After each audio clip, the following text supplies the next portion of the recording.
melanjutkan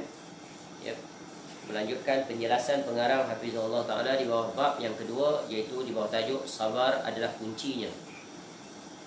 Dan kita akan memasuki bahagian yang ketiga daripada 6 bahagian di dalam bab yang kedua ini, di mana sebelum ini kita telah mengambil faedah di bawah tajuk sabar adalah kuncinya, iaitu yang pertamanya, pada bahagian yang pertama, iaitu sabran akhil marid, bersabarlah wahai saudaraku yang diuji dengan sakit. Kemudian kita telah mengambil faedah daripada bahagian yang kedua adalah as-sabru fil Quran, sabar di dalam Al-Quran, sebagaimana penjelasan Allah Subhanahu Wa Taala kepada kita kesemuanya berkaitan dengan perspektif Al-Quranul Karim ketika menjelaskan tentang hal yang berkaitan dengan kesabaran, dengan mengambil faedah daripada penjelasan Al-Imam Ibnul Qayyim Al-Jauziyah rahimahullah, dan itu diambil daripada salah satu kitabnya, iaitu Madarijus Salikin Baina Manazil Iyyaka Na'budu wa Iyyaka Nasta'in, pada bab penjelasan tentang manzilah, iaitu sabar, sebelum berpindah kepada kemuncak perbahasan, iaitu berkaitan dengan syukur, di mana dalam bab penjelasan tentang bagaimana Al-Quran menyebutkan konteks ayat ketika mana menjelaskan tentang sabar ditinjau daripada 11 perspektif yang telah kita sebutkan pada kuliah sebelum ini. Dan insya-Allah untuk malam ini kita akan lanjutkan pada bahagian yang ketiga, iaitu di bawah tajuk sabar di dalam as-sunnah, iaitu as-sabru fis sunnah. Bagaimana pula sabar itu ditinjau dari perspektif sunnah, iaitu wasiat-wasiat Nabi sallallahu alaihi wasallam kepada kita kesemuanya. Baik. Jadi berkata pengarang Hafizahullah Ta'ala, sabar di dalam as-sunnah. Perkara yang berkaitan dengan sabar disebutkan dalam beberapa hadis Nabi sallallahu alaihi wasallam. Dan Nabi SAW mengkhabarkan kepada kita bahawa sabar merupakan anugerah yang terbaik yang diberikan kepada seorang hamba. Seseorang itu apabila Allah kurniakan padanya sifat sabar, sungguh itu satu nikmat yang sangat agung, kerana dia telah menyempurnakan separuh daripada keimanannya kepada Allah Subhanahu Wa Taala. Separuh lagi adalah dia bersyukur kepada Allah Subhanahu Wa Taala. Dan ini telah dijelaskan pada bab yang pertama tentang, iaitu musibah adalah anugerah dan juga nikmat daripada Allah. Bagaimana kita melihat perspektif musibah itu dari sudut positif, yang rata-rata kebiasaan manusia bila diuji dengan musibah, mereka akan merasa kesulitan, kepayahan, bahkan ada di antara mereka yang tidak redha dengan ujian tersebut, sehingga mengakibatkan tindakan-tindakan mereka mengundang dan membawa kemurkaan Allah Subhanahu Wa Taala, yang perkara itu sangat dilarang. Dan ada orang yang bila diuji dengan musibah, dia dapat bersabar dan berjalan sesuai tuntunan syariat. Dan ada orang yang lebih hebat daripada itu, iaitu telah mencapai makam syukur, iaitu bila dia diuji dengan sabar, dengan musibah, dia bersyukur. Dia mendahului syukur daripada bersabar. Kenapa? Kerana dia melihat di dalam ujian dan musibah itu terkandung hikmah yang sangat banyak yang memberikan kebaikan kepadanya. Apa contohnya?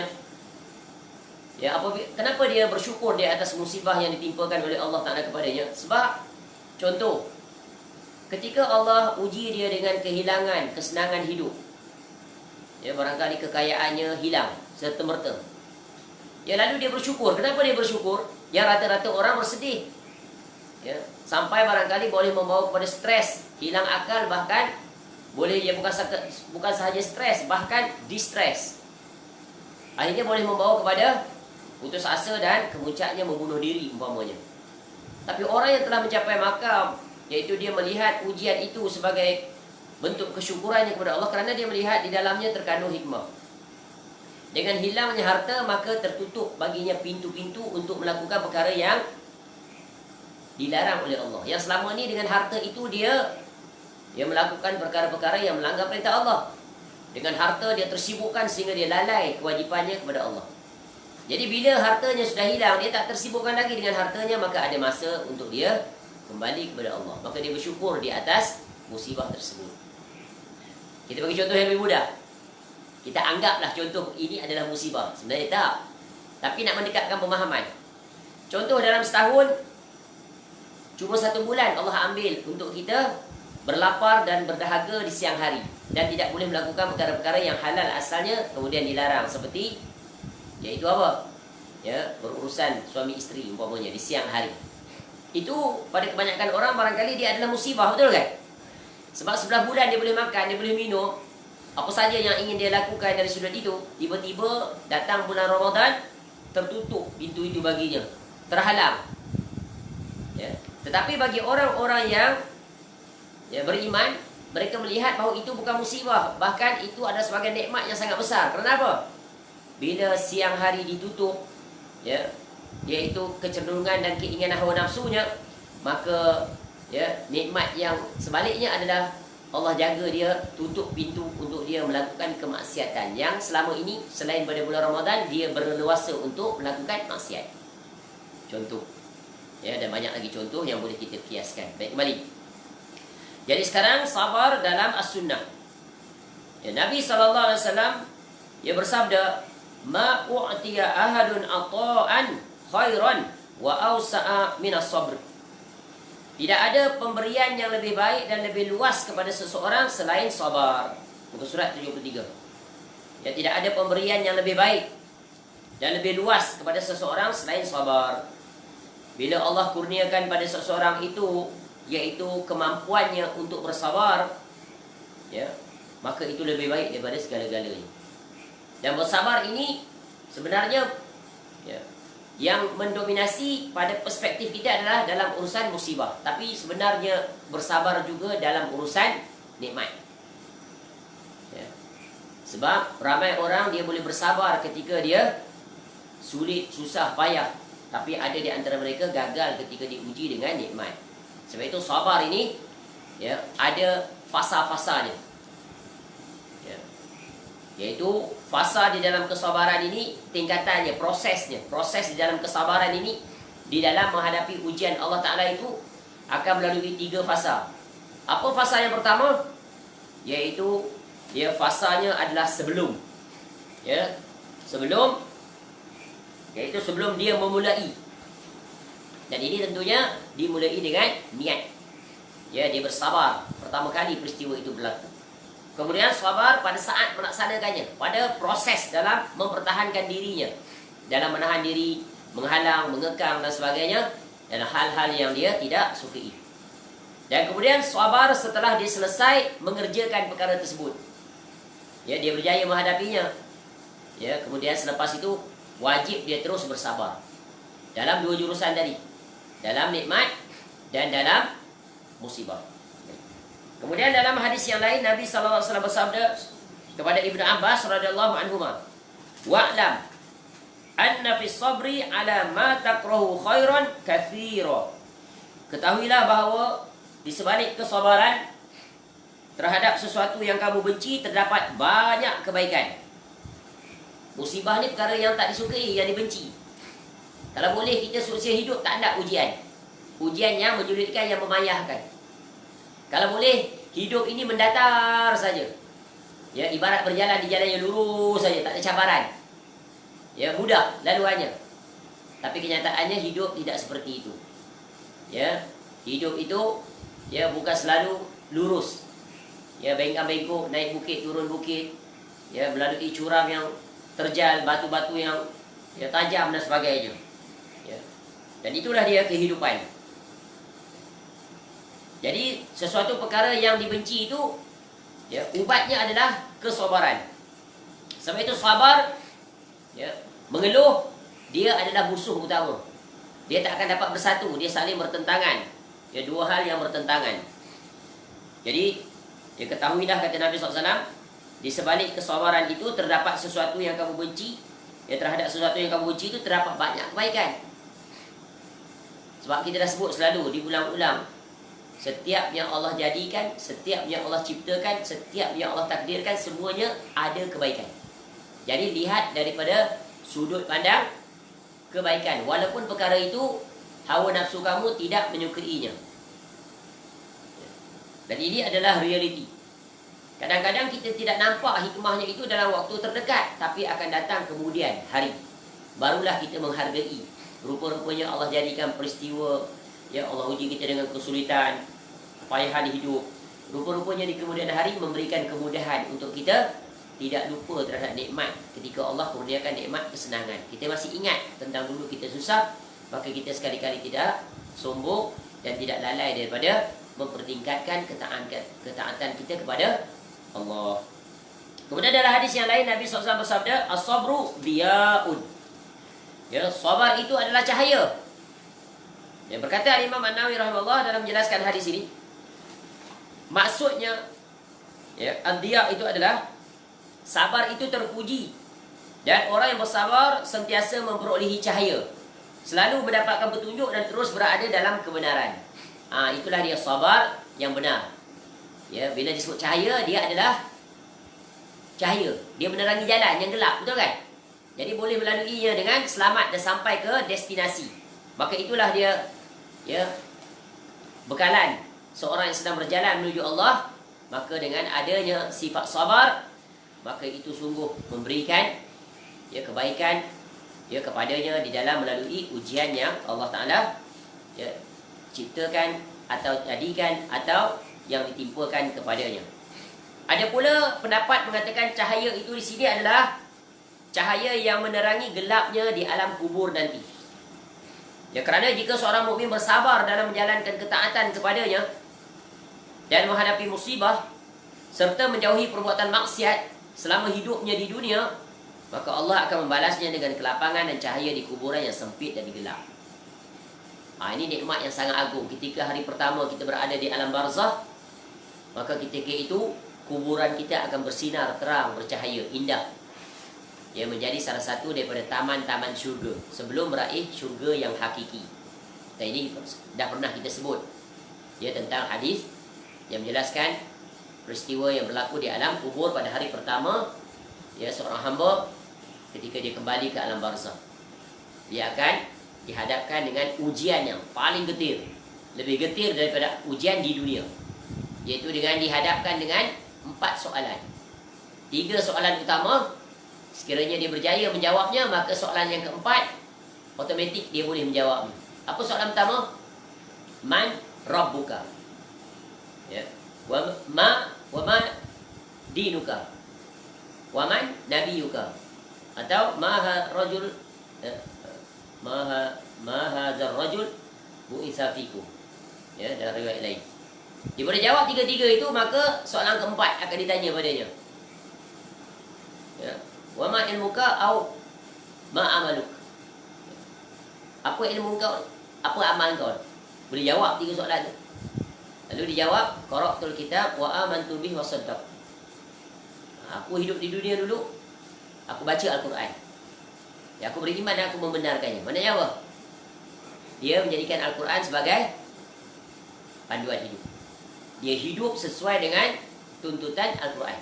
Maknanya dia faham Al-Quran. Ya. Sama ada dia faham dengan dia sendiri belajar, atau dia mendapat panduan daripada orang lain yang memahamkannya. Sebab itu pentingnya kita menjadikan Al-Quran sebagai panduan di dalam kehidupan. Ya. Dan kita sering ulang dan kita sebut salah satu ayat yang wajib kita pegang erat-erat, kita jadikan dia sebagai, ya, moto hidup kita. Itu ayat mana? Ya ayyuhalladzina amanu qu anfusakum wa ahlikum nara, ila akhir ayat. Ayat dari surah At-Tahrim. Kalau tak silap ayat yang ke-11, kalau tak silap. Ke-11 ke ayat ke-6. Kita tengok Quran ini. Ya. Wahai orang beriman, surah At-Tahrim dalam juz yang ke-28. 28 dan 9. Ya. Wahai orang beriman, peliharalah diri kamu dan ahli keluarga kamu daripada azab api neraka. Ini prinsipal ketua keluarga. Kewajipan kamu adalah menunaikan perkara ini. Sehingga berkata Sayyidina Ali radhiyallahu an, ya, sungguh ini ditulis sebagai prinsip hidup, yaitu anlimu anfusakum wa ahlikum al-khair wa adibukum. Ajari diri kamu dan ahli keluarga kamu dengan, yaitu kebaikan dan adab. Mengajar agama dan adab. Ya, dan Untuk melaksanakan kedua-dua perkara ini perlukan apa? Ilmu dan kesabaran. Ya, jadi sabar itu adalah pakaian wajib melekat dengan diri kita sepanjang usia sampai mati. Baik. Kemudian daripada Al-Miqdad, ya, Al-Miqdad bin Amru radhiyallahu anhu secara marfu', sesungguhnya orang yang paling bahagia adalah orang yang dijauhkan daripada fitnah dan bersabar ketika mendapat ujian. Ya. Orang yang paling berbahagia. Ya, bahagia ini relatif. Kalau ikut neraca dunia, bahagia ni macam-macam definisi mengikut kecenderungan perspektif masing-masing.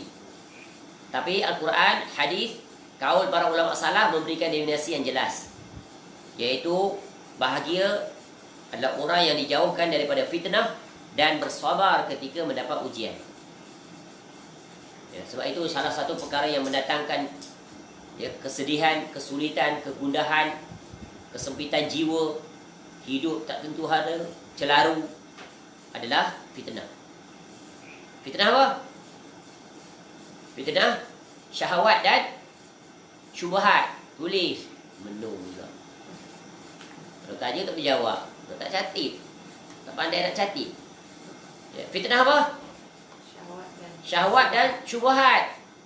Dia menyibukkan dirinya di dalam hal-hal yang berkaitan dengan fitnah, sehingga terlalaikan dia daripada memfokuskan kepada perkara yang pokok, yang wajib dia berjalan di atasnya.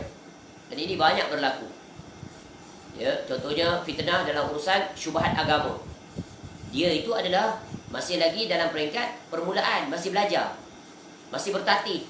Dia mendedahkan diri dia masuk dalam perbahasan-perbahasan yang bukan bidang dia.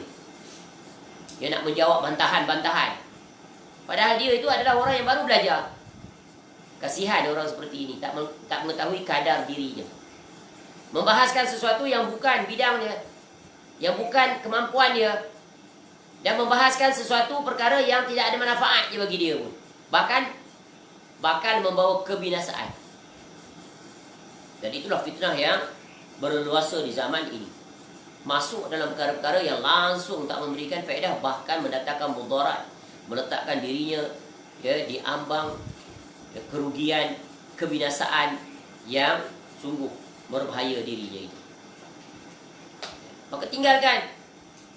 Sebab itu kalau kita belajar tentang kaul para salaf, jangan sekali-kali masuk dalam perkara yang berkaitan dengan perdebatan yang tidak mendatangkan manfaat. Tugas kamu adalah menjaga diri kamu daripada seluruh fitnah itu. Perlengkapkan, persiapkan, perkuatkan, ya, ilmu dan amalan kamu yang masih banyak yang kamu belum menguasai dan mengilmuinya. Ya, baca kitab tauhid pun tak selesai, ya, belajar bab fiqh ibadah pun tak selesai lagi, dia dah masuk dalam bab nak rot orang, nak komen sana sini, nak kritik sana sini. Inilah kasihannya orang di zaman sekarang, orang jahil berbicara sesuatu yang bukan bidangnya. Sebab apa? Belajar tak ikut proses tahapan yang betul. Apatah lagi belajar dengan Syekh Google, belajar melalui Facebook, ya, tanpa berguru. Kemudian dia memberikan komentar berdasarkan akal dia.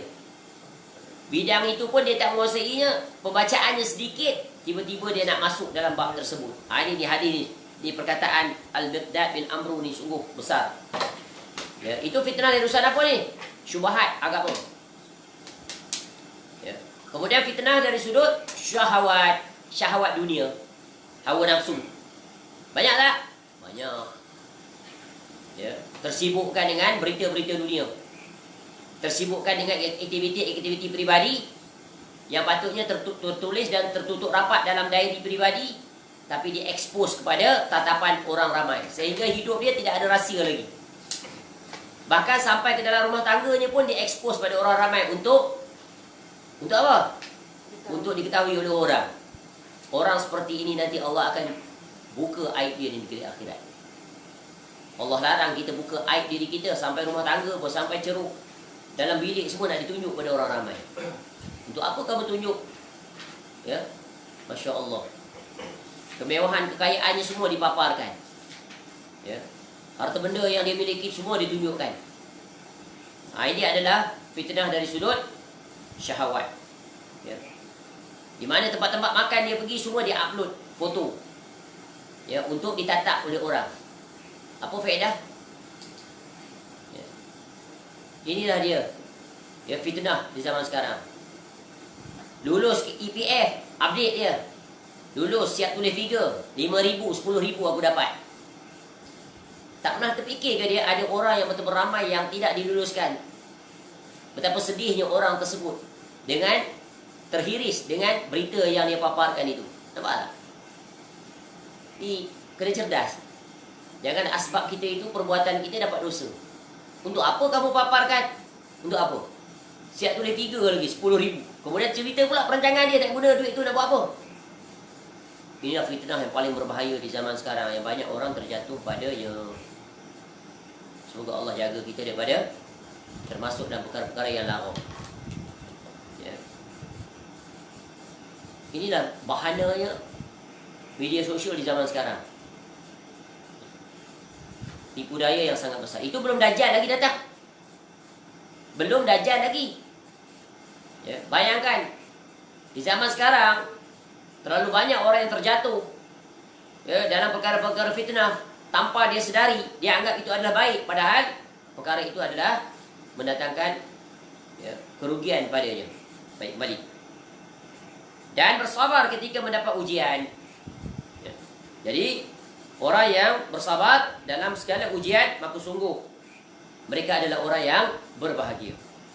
Kemudian dari Jabir bin Abdullah radhiyallahu anhu, dia berkata, seorang sahabat bertanya kepada Rasulullah sallallahu alaihi wasallam, "Wahai Rasulullah, apakah bahagian yang paling utama daripada keimanan?" Ya. Beliau sallallahu alaihi wasallam jawab, "As-sabru was-samahah." Ya.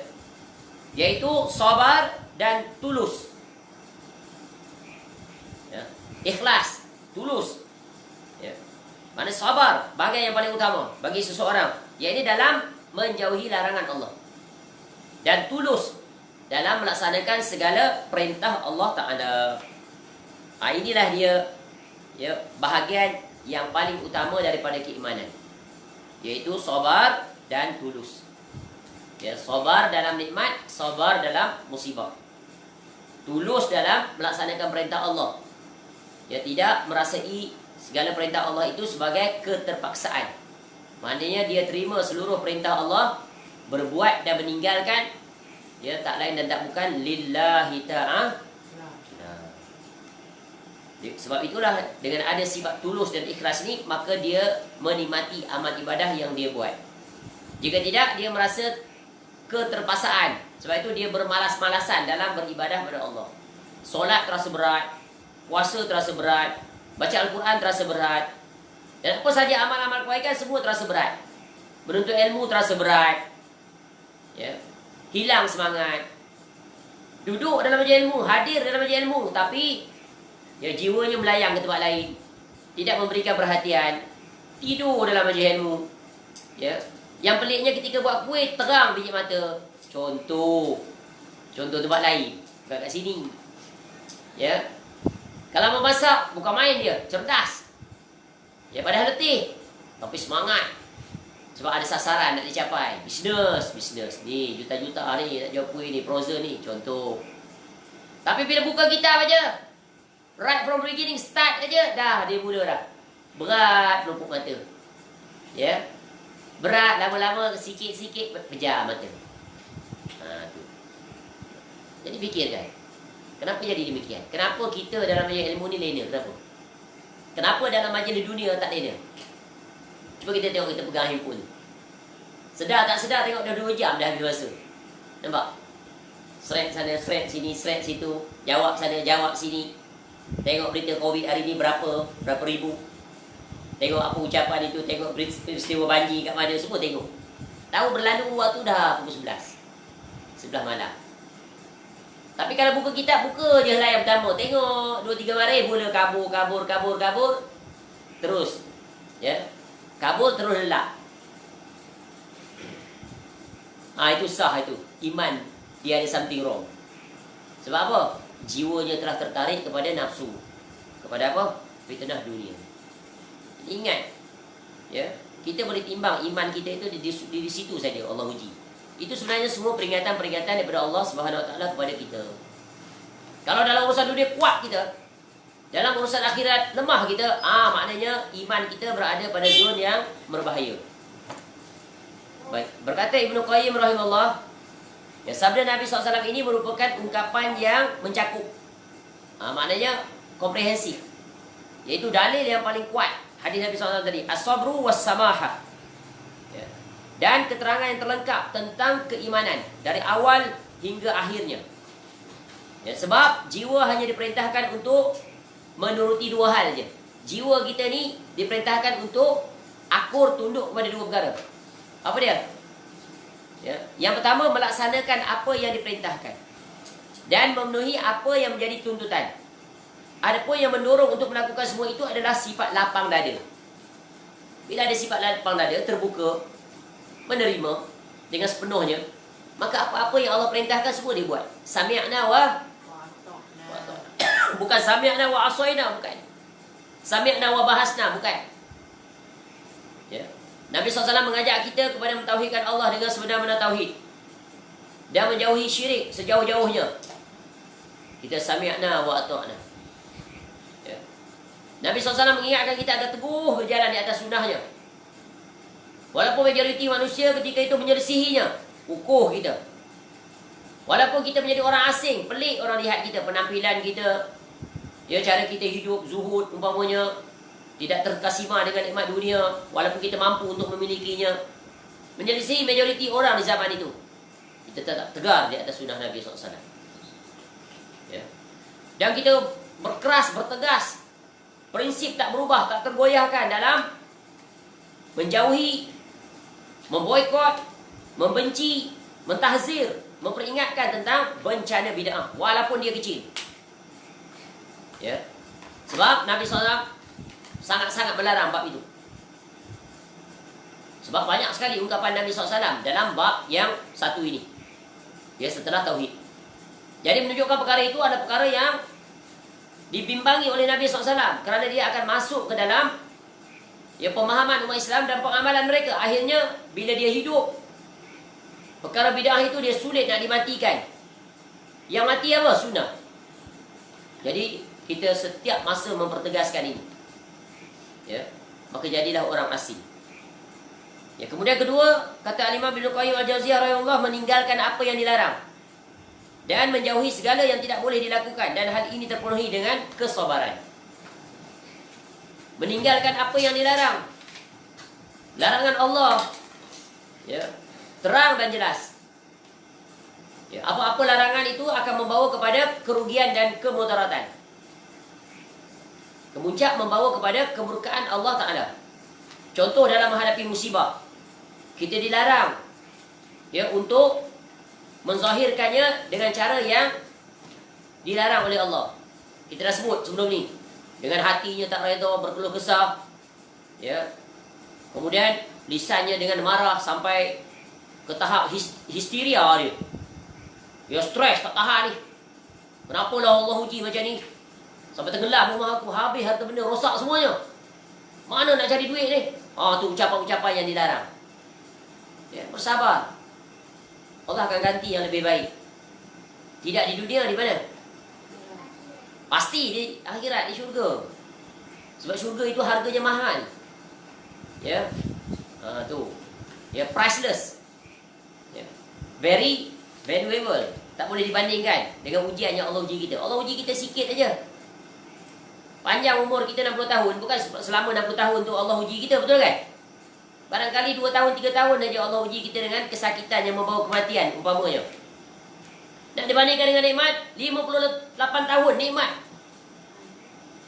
Itu pun sakitnya ringan saja. Ya, sakit ringan saja kemudian dia mati disebabkan sakit ringan itu. Tak lama pun. Barangkali 1 hari, 2 hari, 3 hari, ya, sebulan. Tak lama berbanding dengan masa sihat dia panjang.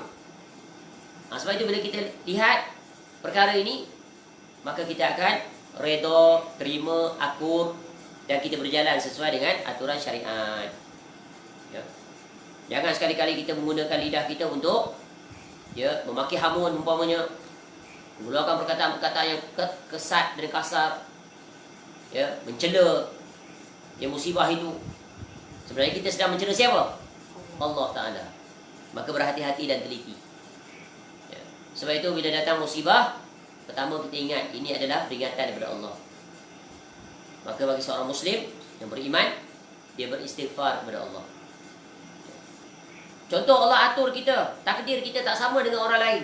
Bila kita buat perbandingan orang yang sama dengan kita, rakan kita, sama belajar, sama sekolah, tapi dia, ya, pencapaian dunia dia jauh meninggalkan kita, ibarat langit dan bumi umpamanya. Jangan stres, jangan depres, jangan tension, sebab nikmat dunia. Tapi kalau dia, Allah berikan, ya, kelebihan kepada kita dalam urusan akhirat, itu patut, ya, kita hasad yang terpuji, ya, sebab hasad itu hasad yang berkonotasi positif. Alangkah baiknya aku nak jadi juga seperti dia. Masya Allah, tak tersibuk dia dengan urusan dunia, pandai dia mengatur waktu, ya. Aku ni habis waktu dah umur 60, dekat 60 pun masih letak target tahun ni nak dapat 100 juta income. Padahal dalam bank dah berjuta-juta duit. Syaitan datang tipu dia. Kau cari lagi timbun. Sebab apa? Nanti kau mati, anak kau ramai. Nanti kau nak bagi setiap orang tu, kau dapat 2 juta seorang.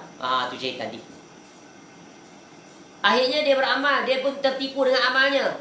Walaupun dia, aku dah ahli masjid lah. Aku dah jaga subuh ni. Aku kerja berdakwah sana sini. Itu syaitan tipu dia. Ya.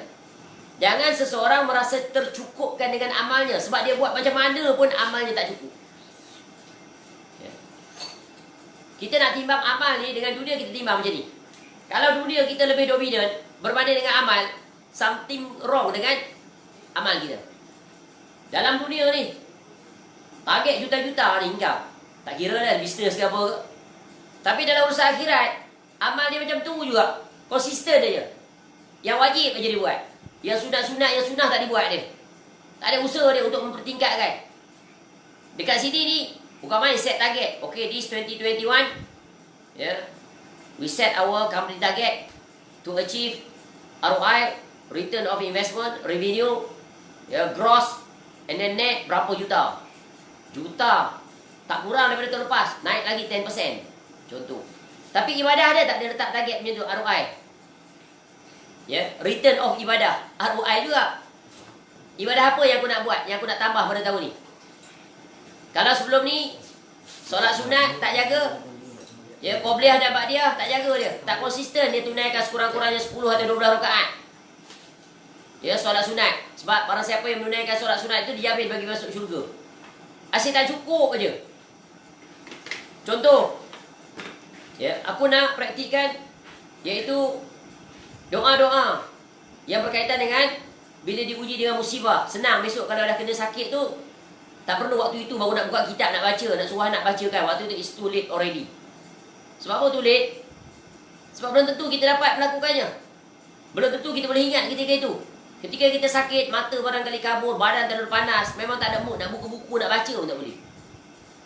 Allah tarik nikmat itu semuanya. Mengingatkan kita, waktu kamu sihat, kenapa kamu tak baca? Kenapa kamu tak hafal? Nampak tak? Ya. Sebab itu, kewajipan kita ini yang paling utama adalah menuntut ilmu. Wajib. Menuntut ilmu dan berdakwah, menuntut ilmu dulu. Ya. Dan banyak orang yang berdakwah tapi ilmu tidak ada. Apa yang dia boleh berikan kalau dia tidak memiliki? Yang dia boleh datangkan adalah musibah. Ya. Pergi ke sana kemari, berkeliling ke situ ke sini, ya, belajar akidah tidak. Belajar menerusi dengan cerita kawan dia. Kemudian disampaikan apa yang kawan dia sampaikan. Bagaimana perkara itu akan menyelamatkan dia? Maka terjerbaklah dia dalam pelbagai perkara-perkara yang boleh membawa kepada kesyirikan, kebidahan, ya, perkara-perkara yang tidak ada dalam agama, dia sampaikan. Dia baca hadis, tidak ikut kaedah disiplin. Bahkan apa yang disebut tu dia tak pernah pun rujuk dalam kitab. Betul ke hadis yang aku baca ni? Ya, barangkali kalau disuruh kitab kamu dapat hadis tu di mana? Ya, cuba sebut kitab Sahih Bukhari bab apa? Kitab Sahih Bukhari pun tak pernah buka. Tapi dia berdakwah ke sana kemari. Berkata tempat dia pergi. Ini bukan contohnya. Ini orang yang tertipu. Ya, sebab dia wajib amanah, dia wajib mengilmui terlebih dahulu, dia wajib belajar. Tengok Nabi SAW ketika menghantar para sahabatnya untuk berdakwah. Mereka ada orang yang alim. Menghantar Mu'az bin Jabal radhiyallahu anhu ke Yaman.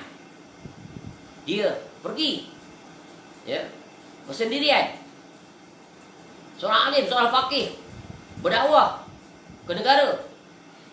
Ketika Nabi SAW menghantar siapa ke Madinah?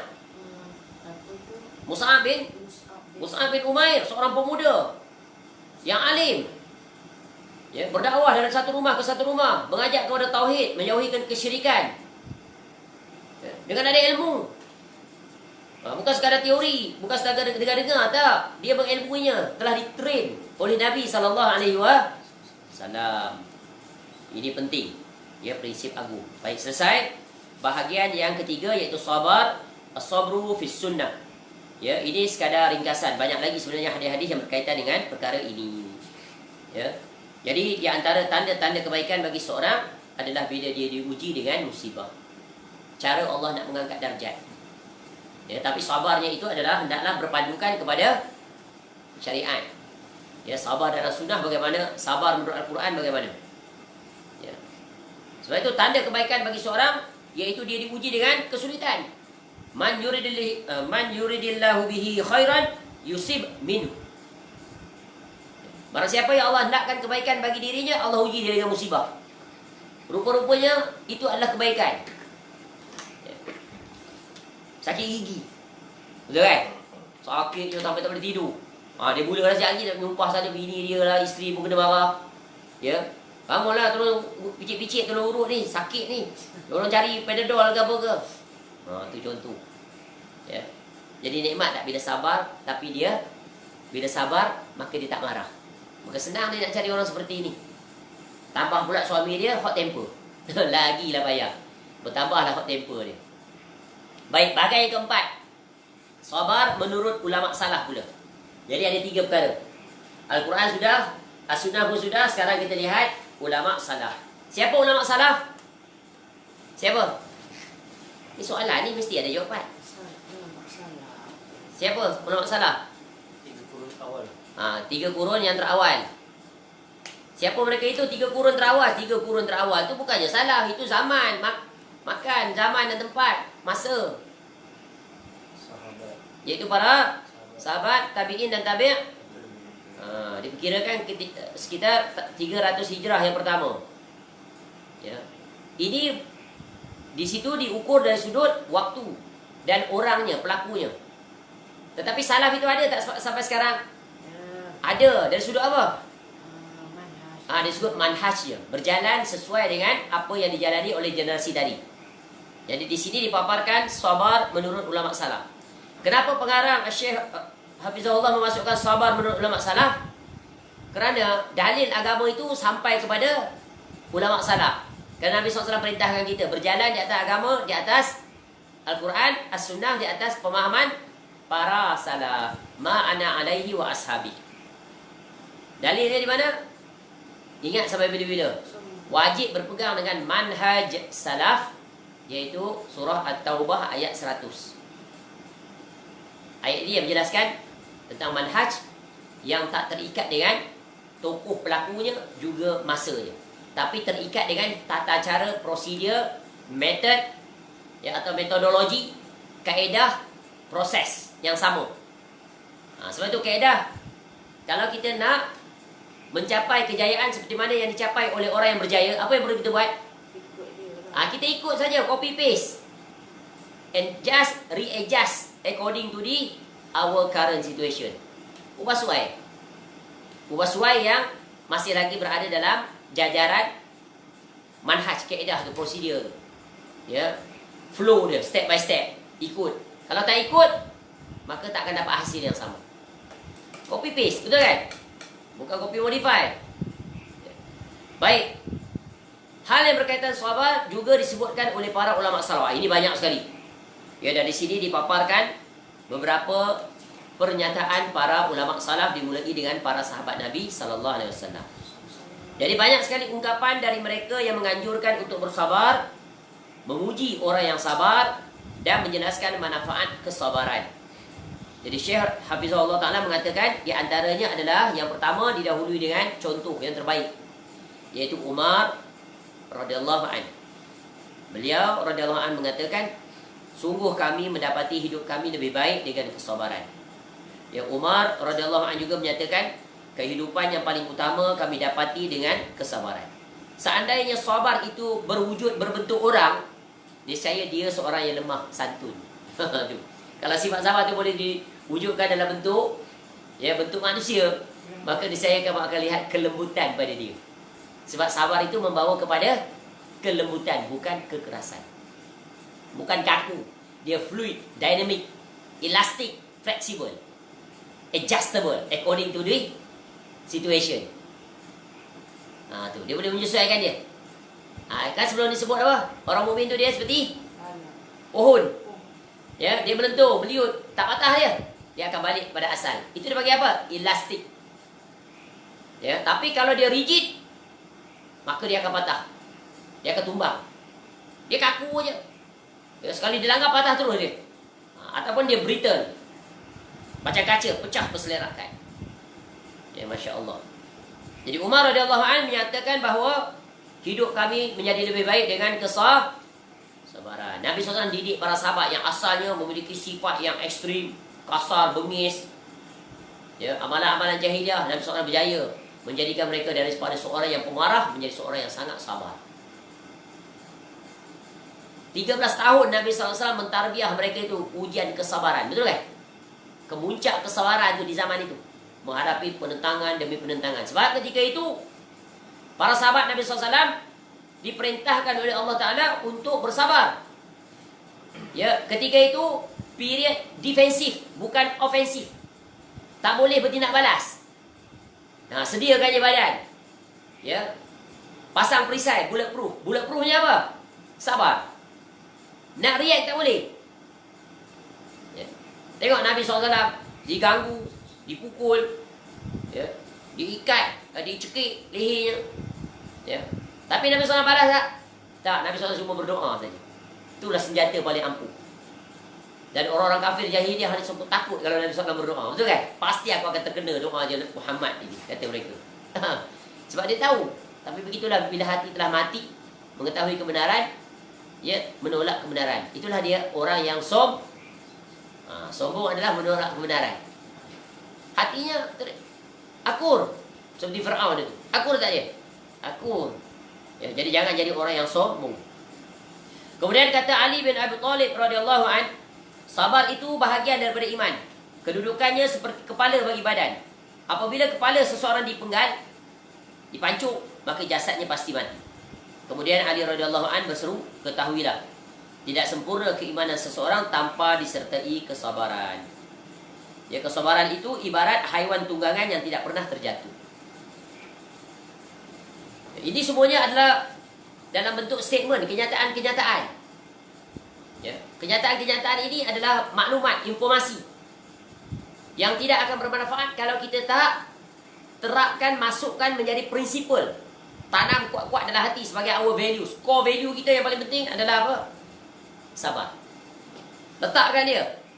Ya, deep rooted in our heart and always in our mind.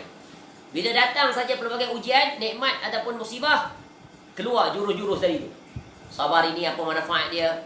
Sabar ini bagaimana Nabi SAW peringatkan.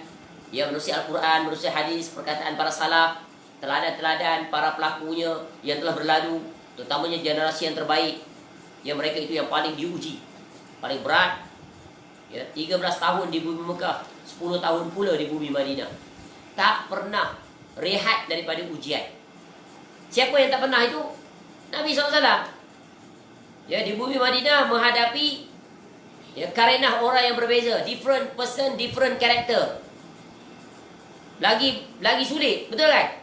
Zahirnya nampak satu geng, tapi batinnya musuh yang paling nyata, kaum munafik. Kemudian berhadapan dengan golongan yang very intellectual, Yahudi, very knowledgeable, memiliki sejarah yang sangat panjang, berbangga dengan sejarah mereka itu. Banyak rasul-rasul diutuskan di tengah mereka. Dan tidak ada bangsa, tidak ada agama yang pernah Allah muliakan melainkan mereka. Orang Arab pun tak dapat nikmat ni. Umat Nabi SAW dia. Orang Yahudi makan daripada makanan syurga. Manna wa salwa. Ya. Para sahabat Nabi SAW pun tak pernah menikmatinya. Satu je umat Nabi SAW istimewa dapat sesuatu daripada syurga. Apa dia? Apa yang Allah bagi daripada syurga? Hajarul Aswad, batu tu. Tapi tak boleh makan, untuk cium dia. Pegang. Betul kan? Ha. Tapi bukan itu menunjukkan kemuliaannya. Kemuliaannya sedang mana kamu berjalan sesuai dengan aturan syariat. Jadi umat Nabi SAW diberikan keistimewaan di situ. Mengatasi seluruh umat. Umur pendek. Ya, yang terakhir umatnya. Ya, sedikit amalnya tapi paling ramai di dalam syurga. Paling awal masuk syurga. Masya Allah. Allah muliakan kita sebagai umat Nabi SAW dengan satu syarat. Apa syarat dia? Berjalan di atas aturan Nabi SAW. Kullu ummati yadkhuluna al-jannah illa man aba. Wa man ya'ba ya Rasulullah, wa man ata'ani dakhala al-jannah, wa man asani faqad aba. Ini je prinsipal dia. Nak jadi umat Nabi SAW. Nabi SAW bagi garanti. Ya, bagi jaminan. Semua umat aku akan masuk syurga. Tapi satu ada perkecualian, istisna. Kecuali mereka yang enggan. Nah ni, penting ni. Untuk memposisikan diri kita. Termasuk tak dalam kelompok yang mana satu? Ya, yang masuk syurga ataupun yang tak masuk? Ya. Para sahabat immediately responsif. Tanya, siapa mereka yang enggan itu ya Rasulullah? Ya, Nabi SAW bagi jawapan dulu. Waman ata'ani dakhala jannah. Siapa yang taat pada aku, ittiba'ur rasul, syurga. Jadi jangan sedih. Bila kita sentiasa mengajak umat, mendakwahkan mereka kembali kepada Allah, kembali kepada Rasul. Berjalan sesuai dengan tatanan yang diwariskan oleh Nabi SAW. Silih berganti, berjalan dari peredaran zaman sampai sekarang. Berjalanlah di atas kafilah itu. Mereka-mereka yang mendakwahkan agar mengingatkan kita agar berpegang teguh dengan tauhid, menjauhi syirik, berpegang teguh dengan sunnah, menjauhi bid'ah, memerangi kedua-dua musuh itu, iaitu syirik dan bid'ah. Sentiasa mengingatkan umat, sentiasa mengajari umat tauhid, tauhid, tauhid. Sentiasa mengingatkan syirik, syirik, syirik. Sentiasa mengajak umat hidupkan sunnah, tegar di atas sunnah, berjalan di atas sunnah, dan ingatkan, tahzir mereka, ya, inzar, beri peringatan, jauhi kebidahan walaupun akal kamu mengatakan dia bagus. Ini kan fitnah paling besar di zaman sekarang, iaitu bid'ah ditukar wajahnya seolah-olah dia sunnah. Sunnah ditukar wajahnya, ya, jadi bid'ah. Sedang saja bagi orang yang jiwanya bersih. Ya. Contoh, ya, dalam perubatan nak menyembuhkan sakit ni, nanti akan datang babnya. Tengok. Di lapangan banyaknya orang yang mengaku mereka pakar Rocky itu peruqyah. Ya, boboh tu memang automatic clear lah. Ni, pakai serban, pakai jubah, tasbih sampai gantung kat leher buat macam ni ha. Ya. Kemudian berseru itu, berseru ini. Ya Rasulullah, umatmu sakit, tolong sembuhkan ni. Ini ucapan syirik semuanya. Pakai serban, pakai kopiah, pakai. Ni orang kita kena diajar. Jangan mengukur kebenaran itu terkesima dengan penampilan. Tak. Tapis penampilan dia itu dengan ajaran dia. Manhajnya. Manhaj ini dalam segala bidang. Dalam bentuk nak meruqyah orang yang sakit. Ya, lihat kriteria itu terpatuhi tak? Terpenuhi tak?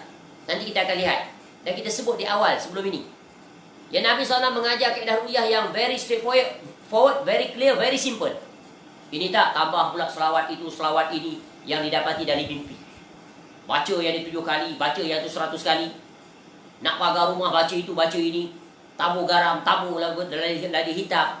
Macam-macam. Ya. Dia kata jin takut itu, jin takut ini. Di mana datang kaedah ini? Sebenarnya, kalau kita faham ujian itu adalah nikmat, maka kita guna kaedah yang diajar oleh Nabi SAW. Berhasilnya itu adalah, ya, satunya adalah daripada diri kita sendiri. Sejauh mana keyakinan dan pergantungan kita kepada Allah. Kalau kita tak sembuh, maka alternatifnya apa? Apa dia? Bersabar. Betul kan? Bersabar.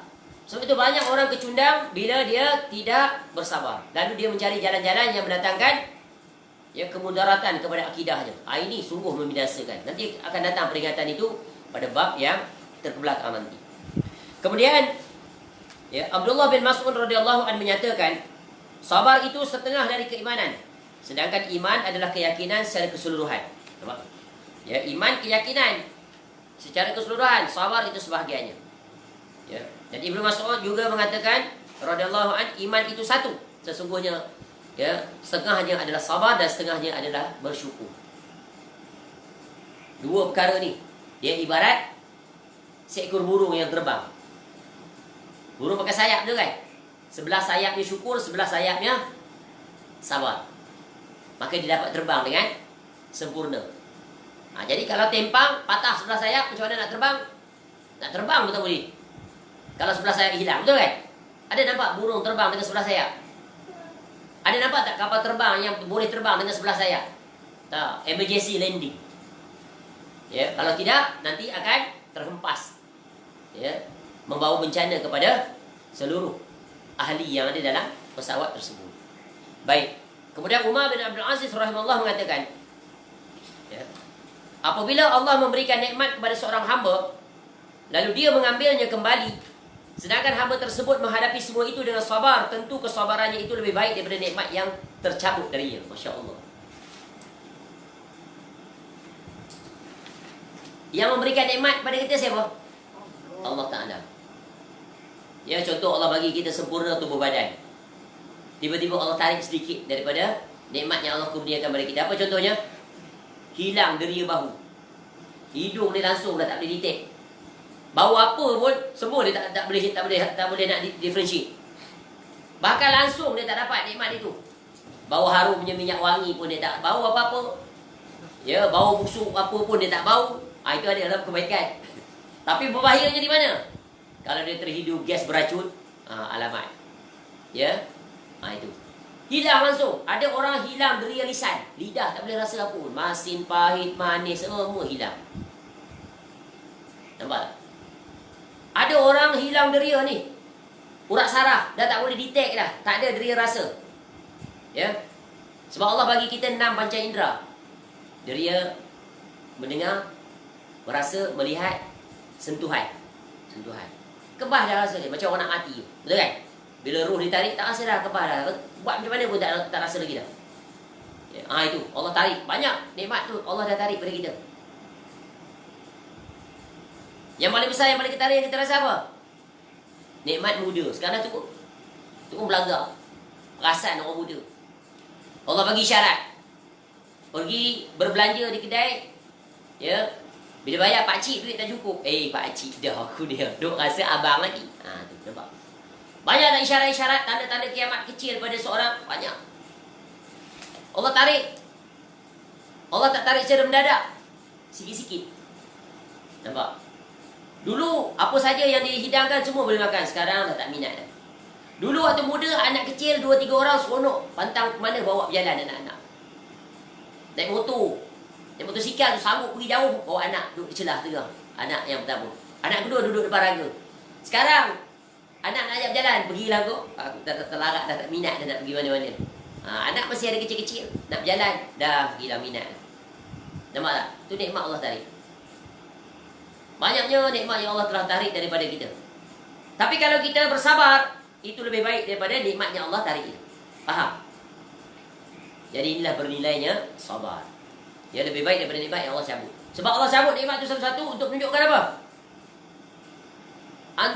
Antumul fuqara. Kamu tu miskin. Allah Ta'ala al-ghani. Allah dia yang memberi. Dia boleh mengambil bila-bila masa. Kamu itu hanya sekadar pinjaman. Kamu tidak ada hak untuk diri kamu. Bila-bila masa Allah boleh ambil. Menunjukkan kamu tu fuqara.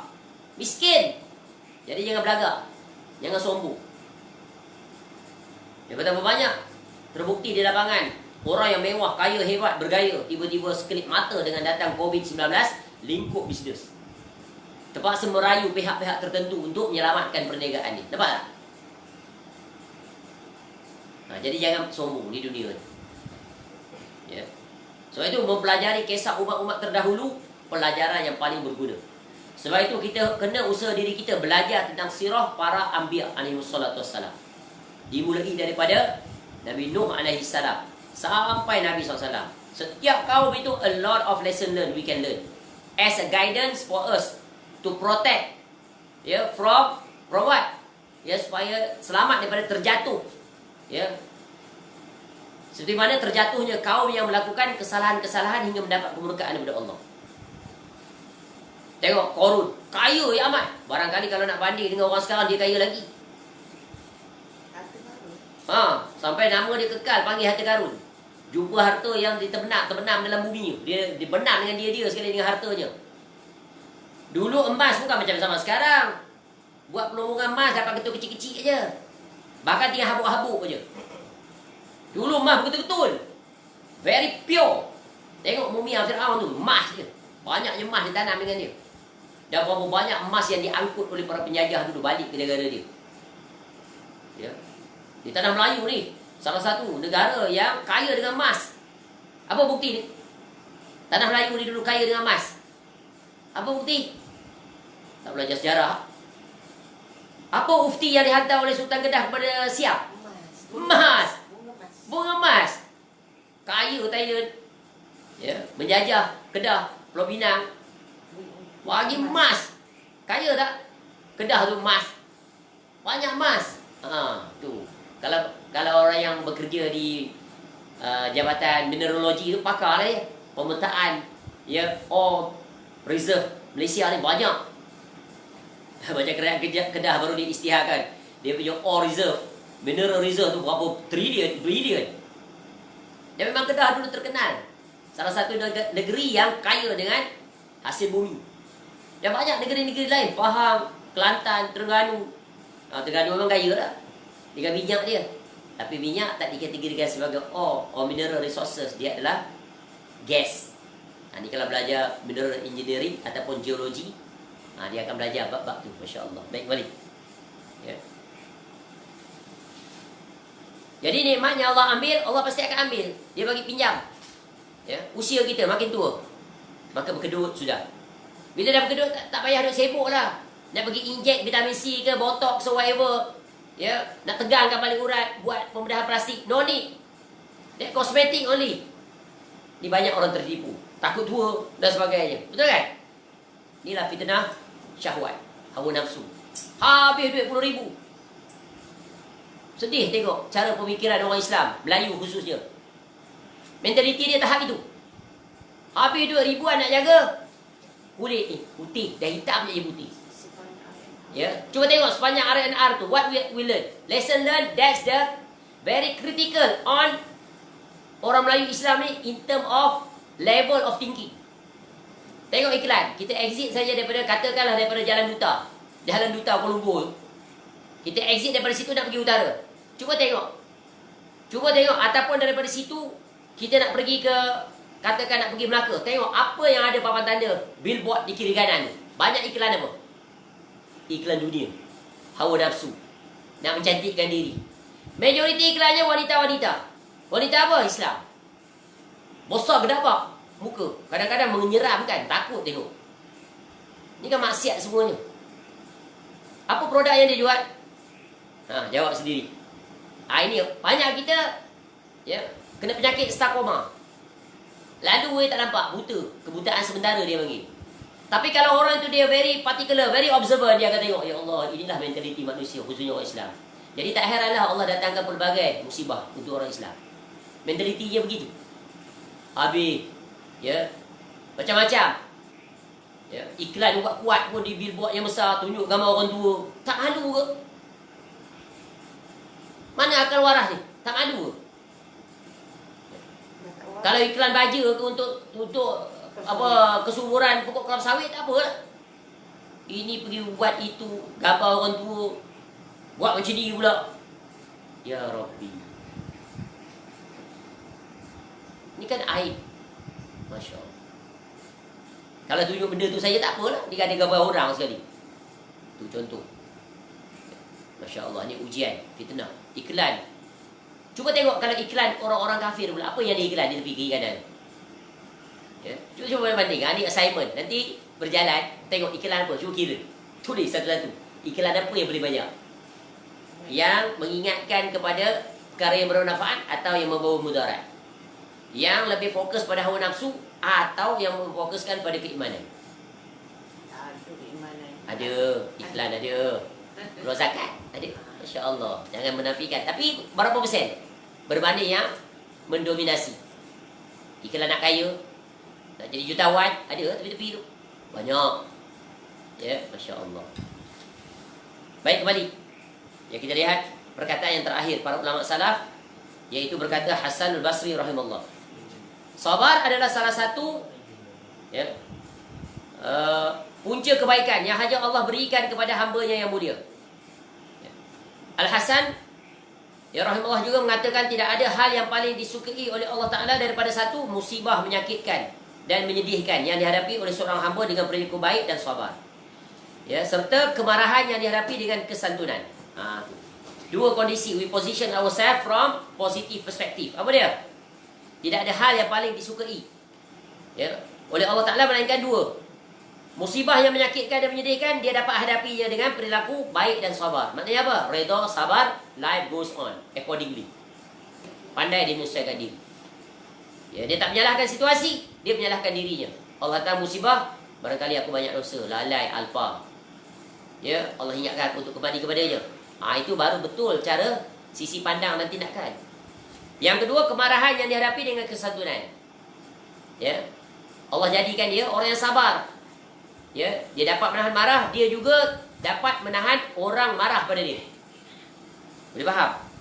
Ini adalah beberapa perkara penting yang dipaparkan oleh pengarang Hafizahullah Ta'ala pada bahagian yang keempat, melengkapkan perbahasan tentang sabar ditinjau daripada 3 jurusan, iaitu dari perspektif Al-Quran, dari perspektif As-Sunnah, dan terakhir daripada perspektif para ulama salaf, kerana mereka adalah contoh teladan kita yang terbaik. Baik, selesai sudah ya penjelasan-penjelasan yang berkaitan dengan hal-hal yang berkaitan dengan sabar. InsyaAllah pada umur pagi esok kita akan memasuki bahagian yang kelima, iaitu di bawah tajuk agar tegar dan sabar dalam menghadapi penyakit. Ya. Ini adalah tips-tips dia. Bagaimana orang yang ditimpa ujian sakit, untuk dia memiliki sifat sabar, ada beberapa panduan yang very efektif. Ya, dengan itu akan dapat menjadikan diri kita menyesuaikan diri menghadapinya dengan penuh ya keredaan, penuh kesabaran. Kemuncaknya menukar semua itu menjadi musibah itu sebagai bentuk kesyukuran yang tak terhingga kepada Allah. Syukur ya Allah, Engkau datangkan musibah ini menyedarkan aku bahawa selama ini aku lalai daripada kewajipanku kepadamu ya Allah. Itu kan? Betul kan? Contoh. Dan betapa banyak orang yang disedarkan oleh Allah Ta'ala menerusi musibah. Wallahu a'lam. Mudah-mudahan bermanfaat. Semoga Allah kurniakan kita ya sifat dan istiqamah sampai kita menemui ajal di atas kesabaran sesuai dengan aturan syariat, seperti mana yang telah dicontohkan oleh generasi terbaik, iaitu generasi para salafus saleh yang kita dituntut untuk mencontohinya. Wallahu a'lam. Segala kebaikan semuanya kembali kepada Allah. Wa ma bikum min ni'matin fa minallah. Kekurangan, kesilapan ya semoga Allah Ta'ala memperbaiki dan mengampuni dosa-dosa ya kita kesemuanya, khususnya yang menyampaikan ya penjelasan ya berdasarkan kitab ya Tuhfatul Marid. Mudah-mudahan bermanfaat. Semoga Allah Ta'ala menghimpunkan kita kesemuanya nanti ya di dalam surga Firdaus bersama dengan pengarang ini Syekh Dr. Abdullah bin Ali Al-Duwaifin Hafizahullah Ta'ala. Dapat kita bersama sekali di dalam surga yang sama dengan Nabi SAW, ma'alladzina an'amta alaihim minan nabiyyin was-siddiqin wasyuhada'i was-salihin wa hasuna ulaika rafiqa. Wallahu a'lam. Ya semoga Allah memberikan kita kesihatan, kelapangan, kemudahan di dalam melakukan ketaatan kepada-Nya. Subhanakallahumma wa bihamdika asyhadu an la ilaha illa anta astaghfiruka wa atubu ilaik. Sallallahu ala nabiyyina Muhammad wa ala alihi washabbihi wasallam. Wa akhiru da'wana alhamdulillahi rabbil alamin. Assalamualaikum warahmatullahi wabarakatuh.